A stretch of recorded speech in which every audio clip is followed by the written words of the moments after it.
बहुत समय पहले उत्तरी भारत में एक राज्य था सूर्यागढ़।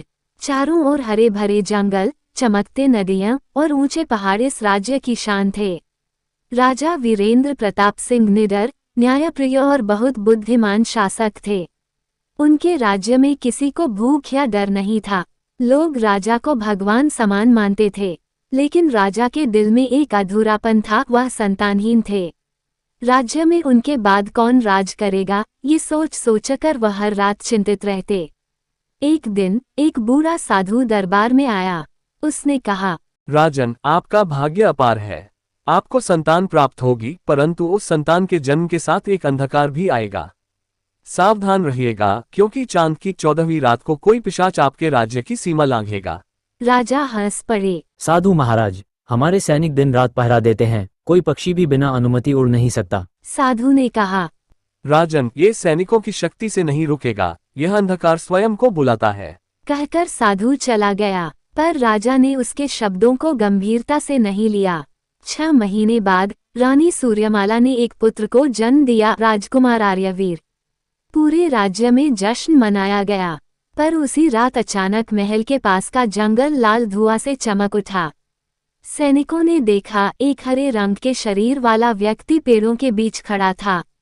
उसकी आंखें जलते कोयले जैसी लाल थीं और उसके दांत लंबे जैसे पिशाच के। वह मुस्कुराया और बोला, राजकुमार जन्म ले चुका है, अब मेरा समय भी आ गया। राजमहल की दीवारें कांप उठीं। कई सैनिक रहस्यमय ढंग से मर गए, उनके शरीर पर एक भी घाव नहीं था, लेकिन खून पूरा गायब।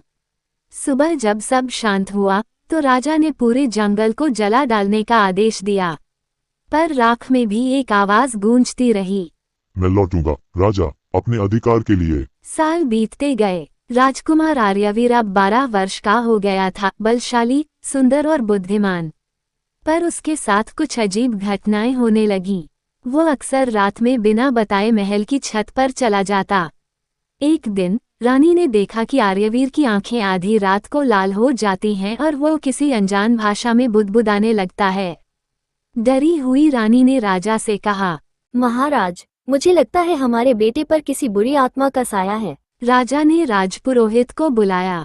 पुरोहित ने मंत्र पढ़े और कहा, महाराज, ये वही शाप है जिसकी भविष्यवाणी साधु ने की थी। आपके पुत्र के अंदर पिशाच का अंश है। राजा क्रोध में भर गए। मेरा पुत्र राक्षस नहीं हो सकता, ये झूठ है। लेकिन उसी रात आर्यवीर गायब हो गया। राजा स्वयं तलवार लेकर अपने सैनिकों के साथ जंगल में निकले। घने धुंध के बीच उन्होंने देखा एक पुराना शमशान। वहां एक पिशाच सिंहासन पर बैठा था और उसके सामने आर्यवीर बेहोश पड़ा था। राजा ने तलवार तान दी। नीच दैत्य, मेरे पुत्र को छोड़ दे। पिशाच ने ठंडी हंसी हंसी। राजन, ये लड़का मेरा ही रक्त है, वही मेरा उत्तराधिकारी है। राजा ने कहा, झूठ, वह मेरा पुत्र है। पिशाच बोला, तेरी रानी ने जिस रात इसे जन्म दिया, उसी रात मैंने उसका जीवन बचाने के बदले अपने रक्त की एक बूंद उसके भीतर दी थी। अब यह आधा मनुष्य और आधा पिशाच है। राजा का दिल टूट गया। उन्होंने तलवार उठाए। तो फिर या तो मैं मरूंगा या तू। दोनों के बीच भयानक युद्ध हुआ। बिजली चमकी, धरती कांपी। राजा ने अंततः पिशाच को मार दिया, लेकिन उसके मरते समय उसने कहा, मुझे मारकर तूने अपने बेटे को भी शापित कर दिया है। राजा आर्यवीर को लेकर वापस महल पहुंचे, पर अब वो पहले जैसा नहीं था। उसकी आंखों में स्थायी रूप से कुछ अजीब लगता था, जैसे उस पे किसी का साया था। दिन में वह थका रहता, रात को जागता और कभी कभी खुद को कमरे में बंद कर लेता। एक दिन उसने अपने दर्पण में खुद को देखा। चेहरा वही था, परंतु उसकी छाया के बदले पिशाच की छाया दिख रही थी। वह डर गया और बोला, मैं क्या हूँ, इंसान या राक्षस? धीरे धीरे वह लोगों से दूर रहने लगा। राजा उसे प्यार से समझाते, बेटा, तेरा जन्म देवता की कृपा से हुआ है, तू अपने भाग्य को खुद लिख सकता है। पर भीतर भीतर आर्यवीर अपने रक्त की सच्चाई से जूझता रहा। एक रात राज्य में अजीब घटनाएं शुरू हुईं। पशु गायब होने लगे, कुएं का पानी काला पड़ गया और आसमान में लाल चांद उगा। राजपुरोहित ने कहा, महाराज, पिशाच का आत्मा वापस आ गया है। वह अब आर्यवीर के भीतर पूर्ण रूप से जागने वाला है। आर्यवीर ने कहा, पिताजी, अब मैं खुद को नहीं रोक पा रहा। रात को मेरी नसों में आग दौड़ती है। मुझे खून की प्यास लगती है। राजा की आंखें भर आईं। बेटा, अगर तू अपनी प्यास पर काबू पा ले तो तू सबसे बड़ा राजा बनेगा, अगर नहीं तो तू मेरे राज्य का विनाश करेगा। आर्यवीर ने कहा। तो फिर मुझे बांध दीजिए पिताजी। राजा ने अपने ही पुत्र को लोहे की जंजीरों से बांध दिया और चारों ओर हवन कुंड जलवाए। मंत्रोच्चार के बीच आर्यवीर दर्द से तड़पने लगा।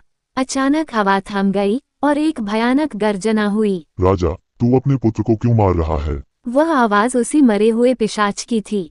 वह धुएं से बना, विशाल आकार में प्रकट हुआ और बोला, मैं अपने रक्त को लेने आया हूँ। राजा ने तलवार उठाई, लेकिन इस बार तलवार उसके हाथ से उड़ गई। पिशाच ने राजा को पकड़कर दीवार पर पटक दिया। रानी चीखी। आर्यवीर, अगर तू सच में हमारा बेटा है तो अब जाग। तभी आर्यवीर की आंखें और अधिक लाल हो गईं, पर इस बार वह पिशाच की तरह नहीं, वीर योद्धा की तरह गरजा। वह जंजीरें तोड़कर उठा और पिशाच पर टूट पड़ा।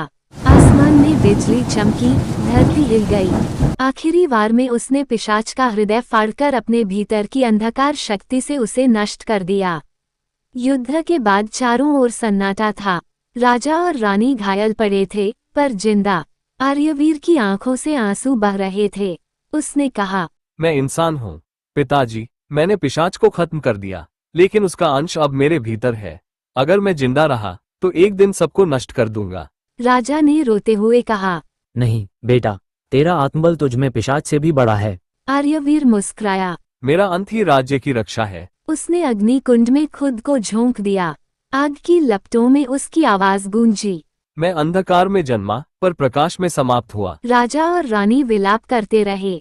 राजपुरोहित ने कहा, आज एक शापित आत्मा ने खुद को बलिदान कर मोक्ष पाया है। सदियां बीत गईं। सूर्यागढ़ अब एक खंडहर हो चुका था। कभी कभी स्थानीय लोग रात में पुराने महल के पास एक लाल रोशनी देखते हैं और कहते हैं कि वह राजकुमार आर्यवीर की आत्मा है, जो अब भी अपने राज्य की रखवाली करती है ताकि कोई अंधकार फिर से लौट न सके। कहते हैं, अमावस की रात जब चांद बादलों के पीछे छिपता है, महल की दीवारों पर हल्की सी आवाज गूंजती है, मैं इंसान हूँ और मैं अपने राज्य की रक्षा कर रहा हूँ। कभी कभी भाग्य हमें अंधकार में धकेल देता है, पर सच्ची ताकत उस अंधकार को हराने में होती है।